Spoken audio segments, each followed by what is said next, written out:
उत्तरी के आज खेसारी लाल यादव जी और अक्षरा सिंह जी के का बवाल वीडियो रिलीज किया गया। चलिए वीडियो के बारे में और कुछ जानते हैं इस वीडियो के माध्यम से।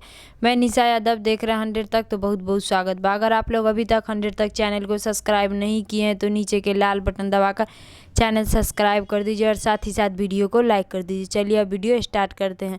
तो आज खेसारी लाल यादव जी और अक्षरा सिंह जी के बहुत ही बवाल वीडियो ड्रीम में एंट्री को सारेगामा हम भोजपुरी यूट्यूब चैनल पर रिलीज़ किया गया है। आज दबंग स्टार खेसारी लाल यादव जी और अक्षरा सिंह जी के बहुत ही बवाल वीडियो ड्रीम में एंट्री के वीडियो रिलीज़ कर दिया गया है सारेगामा हम भोजपुरी यूट्यूब चैनल पर। तो खेसारी लाल यादव जी और अक्षरा सिंह जी के वीडियो ड्रीम में एंट्री कुछ ही मिनट में 1 लाख से अधिक व्यू प्राप्त कर ले बा।